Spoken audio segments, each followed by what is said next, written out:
नमस्कार दोस्तों, मेरा नाम निरंजन है। स्वागत करता हूँ आपके अपने YouTube चैनल पर। दोस्तों, आज हम अक्टूबर माह के दूसरे सप्ताह का करंट अफेयर देखेंगे। आज का जो करंट अफेयर होगा वो 6 अक्टूबर से 12 अक्टूबर के बीच का होगा। ठीक है, तो वीडियो आपके लिए बहुत ही इंपॉर्टेंट होने वाला है। इस वीडियो में सबसे महत्वपूर्ण चीज जो आपको देखने को मिलेगी वो है नोबेल पुरस्कार। आपको पता होगा कि हाल ही में नोबेल पुरस्कार विजेताओं की घोषणा किया जा रहा है। नोबेल पुरस्कार 6 क्षेत्रों में दिया जाता है, जिनमें से 4 क्षेत्रों में नोबेल पुरस्कार की घोषणा की जा चुकी है। तो इन्हीं सब चीजों को हम देखेंगे इस वीडियो में। वीडियो पे आप अंत तक बने रहेंगे क्योंकि वीडियो आपके लिए बहुत इंपॉर्टेंट होने वाला है। चलिए वीडियो शुरू करते हैं। देखिए, पहला क्वेश्चन है, भारत का पहला झुग्गी मुक्त शहर कौन बन गया है? तो देखिए, इसका जो सही उत्तर हो जाएगा ऑप्शन नंबर सी, चंडीगढ़। देखिए, भारत ने शहरी विकास में बड़ी उपलब्धि हासिल की है। केंद्र शासित प्रदेश चंडीगढ़ देश का पहला ऐसा शहर बन गया है जिसे आधिकारिक तौर पर झुग्गी झोपड़ी मुक्त घोषित किया गया है। तो इंपॉर्टेंट याद रखेंगे क्योंकि ये देश का पहला ऐसा शहर है जो कि झुग्गी मुक्त है। बाकी जितने भी आप मेट्रो शहर देखेंगे सभी शहरों में आपको झुग्गी झोपड़ी देखने को मिलेगा। मौद्रिक नीति के अंतर्गत repo rate, reverse repo rate, SLR, CLR, तो इन सब चीजों को पूछा जाता है। यदि आप बैंकिंग एग्जाम दे रहे हैं तो उसमें ये बहुत ही ज्यादा इंपॉर्टेंट भी हो जाते हैं। तो देखिए, क्वेश्चन है, RBI ने द्विमासिक मौद्रिक नीति समीक्षा में रेपो रेट बदलाव नहीं किया। यह रेपो रेट कितनी है?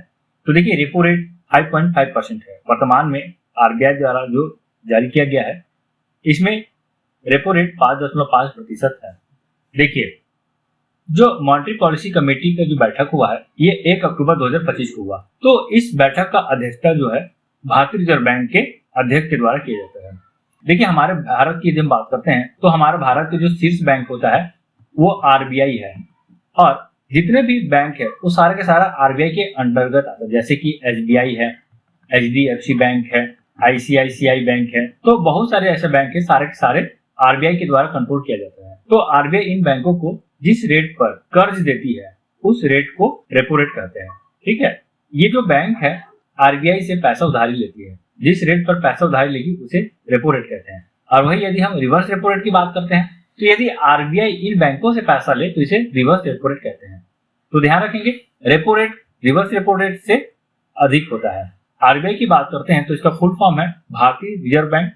RBI ने 16 जुलाई से 75 करोड़ रुपए से अधिक के सभी भुगतानों के लिए ई-कुबेर प्लेटफॉर्म को अनिवार्य करने की घोषणा की है। RBI की मुख्यालय महाराष्ट्र में, इसकी स्थापना 1 अप्रैल 1935 को होता है। वर्तमान में इसके गवर्नर है संजय मल्होत्रा। प्रथम गवर्नर सर ऑसबोर्न स्मिथ है और प्रथम भारतीय गवर्नर चिंतामन द्वारकानाथ देशमुख है। यदि हम इसका स्ट्रक्चर की बात करते हैं तो देखिए, 1 गवर्नर होता है और 4 जो है डिप्टी गवर्नर होता है। चलिए अगला क्वेश्चन देखिए, किस देश में दुनिया का सबसे ऊंचा पुल बनाया गया है? तो दुनिया का सबसे ऊंचा पुल ये चीन में बनाया गया है।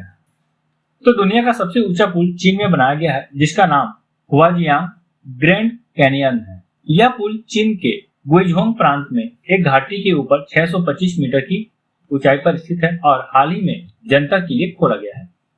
इस पुल के बनने से घाटी के दोनों किनारों के बीच यात्रा का समय 2 घंटे से घटकर केवल 2 मिनट रह गया है, जिससे कनेक्टिविटी में बहुत सुधार हुआ है। चलिए अगला क्वेश्चन देखिए, INS गुलजार में भारत का पहला अंडर वाटर म्यूजियम कहाँ प्रारंभ होगा?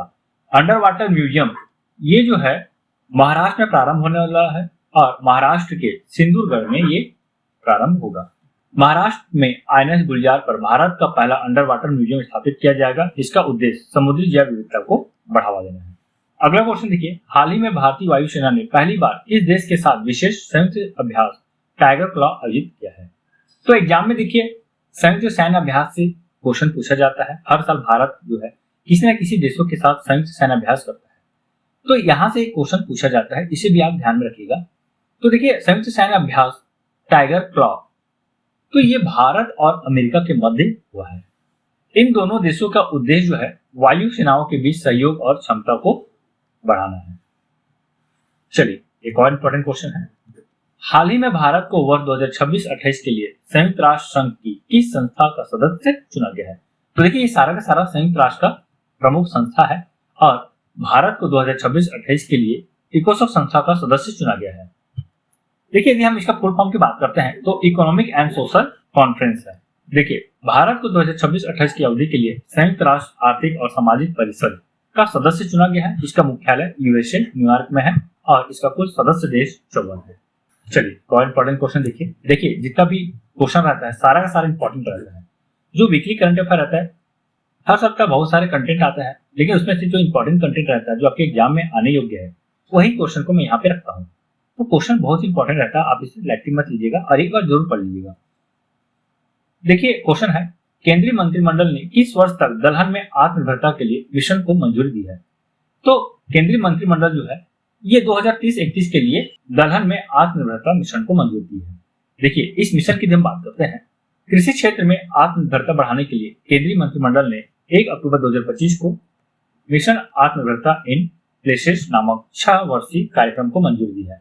यह पहल 2025-26 से 2030-31 तक चलेगी और इसके लिए कुल 11,440 करोड़ रुपए का बजट भी स्वीकृत किया गया है। यदि हम मिशन के उद्देश्य की बात करते हैं तो इसमें दालों में आत्मनिर्भरता को हासिल करना है। अभी भारत जो है दाल के लिए दूसरे देशों पर निर्भर रहता है। भारत जो है अपने कुल दाल खपत का आधा भारत से ही प्राप्त करता है और आधा जो है दूसरे देशों से आयात करता है। ठीक, याद रखेंगे। तो इस मिशन का जो उद्देश्य है, लक्ष्य है, तो इसमें दालों के लिए कुल क्षेत्रफल को 310 लाख हेक्टेयर तक बढ़ाना है, पैदावार को 1130 किलोग्राम प्रति हेक्टेयर तक बढ़ाना है और उत्पादन को 350 लाख टन तक पहुंचाना है। देखिए अगला क्वेश्चन, हाल ही में हिम तेंदुओं की पूर्ण जनसंख्या का आकलन करने वाला भारत का पहला राज्य बन गया है। तो पूर्ण जनसंख्या का आकलन करने वाला भारत का पहला राज्य हिमाचल प्रदेश बन गया है। यदि हम हिम तेंदुआ की बात करते हैं तो ये भारत है और इस भारत का जो उत्तरी क्षेत्र है, जो हिमालय क्षेत्र है, तो इन क्षेत्रों में मुख्य रूप से हिम तेंदुआ पाया जाता है और हिमाचल प्रदेश जो है इनका जनसंख्या का आकलन करने के लिए सर्वेक्षण भी किया है। देखिए 2023 में किए गए सर्वेक्षण से पता चला है कि हिमाचल प्रदेश में 83 हिम तेंदुए जो 2021 के सर्वेक्षण में पाए गए 51 से अधिक है। यह सर्वेक्षण प्रकृति संरक्षण फाउंडेशन के सहयोग से आयोजित किया गया था। यदि हम अंतर्राष्ट्रीय हिम तेंदुआ दिवस की बात करते हैं तो ये प्रतिवर्ष 23 अक्टूबर को मनाया जाता है। चलिए अगला क्वेश्चन देखिए, किन दो देशों की सेनाओं के बीच द्विपक्षीय नौसैनिक अभ्यास कोकण 2025 शुरू हुआ? तो कोकण 2025 की हम बात करते हैं तो ये भारत और ब्रिटेन के मध्य प्रतिवर्ष आयोजित किया जाता है। देखिए इसका जो आयोजन है 5 अक्टूबर को प्रारंभ हुआ है और 12 अक्टूबर तक ही चलेगा। इसमें भारतीय नौसेना और ब्रिटेन की नौसेना दोनों शामिल हुए हैं। यदि हम इस अभ्यास की उद्देश्य की बात करते हैं तो इसका उद्देश्य सुरक्षित, खुला और स्वतंत्र समुद्र सुनिश्चित करने के लिए दोनों देशों की साझा प्रतिबद्धता की पुष्टि करना और रणनीतिक साझेदारी को मजबूत करना है। चलिए एक और क्वेश्चन देखिए, स्पोर्ट्स से संबंधित है ये। हाल ही में संपन्न हुए विश्व पैरा एथलेटिक्स चैंपियनशिप 2025 में भारत ने कितने मेडल जीते हैं?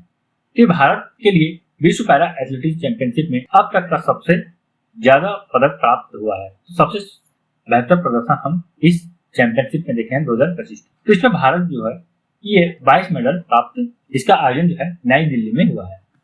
देखिए भारत ने नई दिल्ली में आयोजित विश्व पैरा एथलेटिक्स चैंपियनशिप 2025 में 6 स्वर्ण, 9 रजत और 7 कांस्य सहित कुल 22 पदक हासिल करके अपना एक सर्वश्रेष्ठ प्रदर्शन जारी किया है। चलिए एक और इंपॉर्टेंट क्वेश्चन देखिए, सीमा सड़क संगठन ने किस राज्य या संघ राज्य प्रदेश में समुद्र तल से 19,400 फीट की ऊंचाई पर विश्व की सबसे ऊंची मोटर युक्त सड़क का निर्माण किया है? तो इसका जो सही उत्तर हो जाएगा ऑप्शन नंबर डी, लद्दाख। तो लद्दाख में सबसे ऊंची स्थल पर रोड बनाने का सीमा सड़क संगठन ने कीर्तिमान हासिल किया है। चलिए एक और क्वेश्चन देखिए, निम्न में से किसने पीएम सेतु योजना को लॉन्च किया है? तो हाल ही में प्रधानमंत्री नरेंद्र मोदी के द्वारा पीएम सेतु योजना लॉन्च किया गया है। यदि हम इसके फुल फॉर्म की बात करते हैं तो प्रधानमंत्री skilling employability transformation through upgraded ITI है। तो आईटीआई कॉलेज है तो उसको अपग्रेड करने के लिए इस योजना को लाया गया है।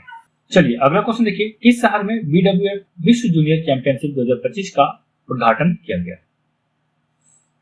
देखिए यदि हम विश्व जूनियर चैंपियनशिप 2025 की बात करते हैं तो इसका उद्घाटन गुवाहाटी में किया गया है। तो ऑप्शन नंबर ए जो है इसका सही उत्तर हो जाएगा। देखिए मोस्ट इंपॉर्टेंट क्वेश्चन, निम्न में से किसी फिजियोलॉजी या मेडिसिन का नोबेल पुरस्कार 2025 नहीं दिया गया है? तो हाल ही में 3 वैज्ञानिकों को मेडिसिन का नोबेल पुरस्कार प्रदान किया गया है, जिसमें से विल्सन जोन जो है इसमें शामिल नहीं है। तो इन तीनों वैज्ञानिकों को यह जो पुरस्कार है परिधि प्रतिरक्षा सहिष्णुता से संबंधित खोजों के लिए नोबेल प्रदान किया गया है। इम्यून टॉलरेंस तो मतलब रोग प्रतिरोधक क्षमता को बढ़ाने के लिए जो है खोज के लिए इसे यह पुरस्कार प्रदान किया गया है। देखिए अगला क्वेश्चन, आईआईटी भुवनेश्वर में नमो सेमीकंडक्टर प्रयोगशाला की स्थापना को किसने मंजूरी दी है? तो नमो सेमीकंडक्टर प्रयोगशाला की स्थापना के लिए जो है ये आईटी मंत्रालय अश्वनी वैष्णव के द्वारा प्रदान किया गया है। केंद्रीय इलेक्ट्रॉनिक्स और आईटी मंत्री अश्वनी वैष्णव ने आईआईटी भुवनेश्वर में 4.95 करोड़ की अनुमानित लागत से नमो सेमीकंडक्टर प्रयोगशाला की स्थापना को मंजूरी दे दी है। प्रस्तावित प्रयोगशाला सेमीकंडक्टर प्रशिक्षण, डिजाइन और निर्माण के लिए आवश्यक उपकरण और सॉफ्टवेयर उपलब्ध कराएगी। चलिए एक और इंपॉर्टेंट क्वेश्चन देखिए, कौन सा देश अंतरराष्ट्रीय सौर गठबंधन सभा की मेजबानी करेगा?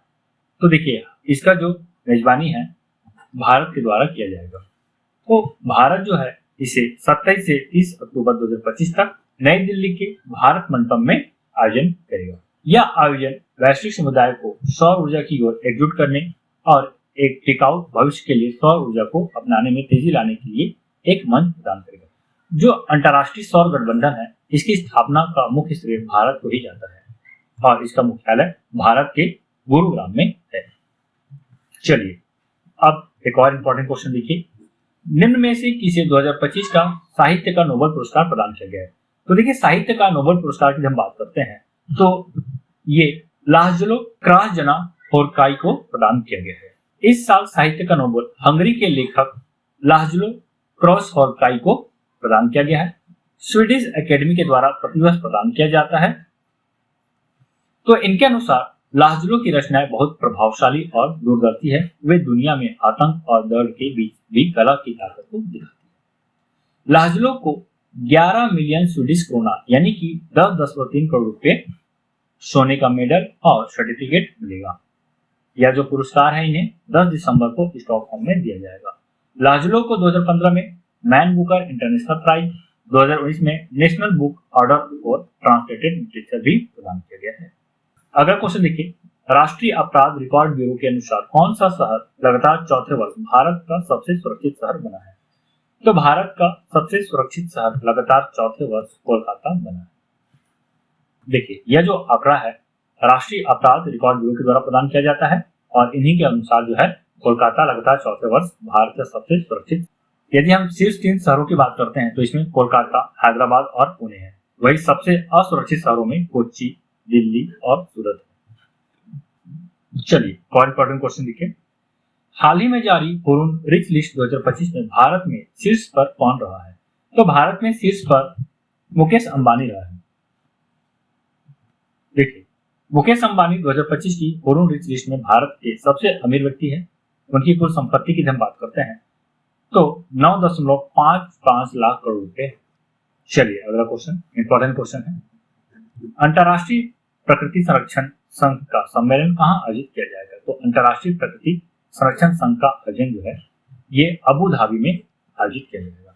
तो अबू धाबी में इसका आयोजन किया जाएगा और इस सम्मेलन में वैश्विक जैव विविधता संरक्षण पर चर्चा की जाएगी। अगला क्वेश्चन इंपॉर्टेंट है भी, हाल ही में 2025 शास्त्र रामानुजन पुरस्कार से इसे सम्मानित किया गया है। तो शास्त्र रामानुजन पुरस्कार से अलेक्जेंडर स्मिथ को प्रदान किया गया है। देखिए अलेक्जेंडर स्मिथ की बात करते हैं तो ये संयुक्त राज्य अमेरिका के रहने वाले हैं। 32 वर्ष से कम आयु के युवा गणितज्ञों को उनके उत्कृष्ट कार्य के लिए सम्मानित करने के लिए 2005 में शास्त्र रामानुजन पुरस्कार स्थापना किया गया है। याद रखेंगे इसके स्पेलिंग ये शास्त्र है। चलिए एक और नोबेल पुरस्कार है, हाल ही में 2025 के रसायन विज्ञान के नोबेल पुरस्कार से किसे सम्मानित किया गया है? तो रसायन विज्ञान के नोबेल पुरस्कार से किसे सम्मानित किया गया है?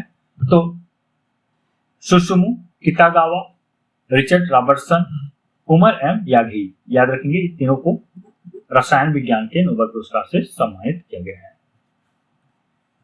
देखिए स्वीडिश एकेडमी ऑफ साइंस ने मेटल ऑर्गेनिक फ्रेमवर्क के विकास में उनके काम के लिए सुसुमु कितागावा, रिचर्ड रॉबर्टसन और उमर यागी को रसायन विज्ञान में 2025 के नोबेल पुरस्कार से सम्मानित किया गया है। 2025 का रसायन विज्ञान का नोबेल पुरस्कार उन अभूतपूर्व खोजों का सम्मान करता है जिन्होंने आधुनिक विज्ञान को बल दिया है। एक और नोबेल पुरस्कार देखिए, हाल ही में 2025 का भौतिकी का नोबेल पुरस्कार किसे दिया गया है? तो भौतिकी का नोबेल पुरस्कार John Clarke, Michel H Devoret, John M Martinis, इन तीनों को प्रदान किया गया। तो इस तरह से ऑप्शन नंबर डी जो है सही उत्तर हो जाएगा। 2025 का भौतिकी का नोबेल पुरस्कार जॉन क्लार्क, मिशेल एच डेवरेट और जॉन एम मार्टिनिस को विद्युत परिपथ, याद रखेंगे विद्युत परिपथ में मैक्रोस्कोपिक क्वांटम मैकेनिकल टनलिंग और ऊर्जा क्वांटीकरण की उनकी अभूतपूर्व खोज के लिए दिया गया है। और यदि हम पुरस्कार राशि की बात करते हैं तो ये लगभग 10.3 करोड़ रुपए प्रदान किया जाएगा। अगला क्वेश्चन, खालिद अल एनानी यूनेस्को के पहले अरब महानिदेशक बनेंगे, वे किस देश से संबंधित है? ये मिस्र के रहने वाले हैं, ठीक, याद रखेंगे मिस्र। देखिए, यूनेस्को के कार्यकारी बोर्ड ने मिस्र के विश्वविद्यालय के प्रोफेसर और पूर्व मंत्री खालिद अल एनानी को एजेंसी का अगला महानिदेशक नामित किया है। अगर अगले महीने उज्बेकिस्तान में यूनेस्को की महासभा द्वारा उनकी नियुक्ति की पुष्टि हो जाती है, अरब जगत के पहले महानिदेशक बन जाएंगे। चलिए दोस्तों, यहीं तक था हमारा वीडियो आपको कैसा लगा कमेंट करके जरूर बताइएगा। वीडियो यदि आपको पसंद आता है तो वीडियो को जरूर लाइक कीजिए और चैनल पे नए हैं तो चैनल को सब्सक्राइब करना बिल्कुल भूलिएगा। मिलते हैं एक नए वीडियो के साथ, तब तक के लिए बाय बाय, मस्त रहिए, मस्त करिए, धन्यवाद।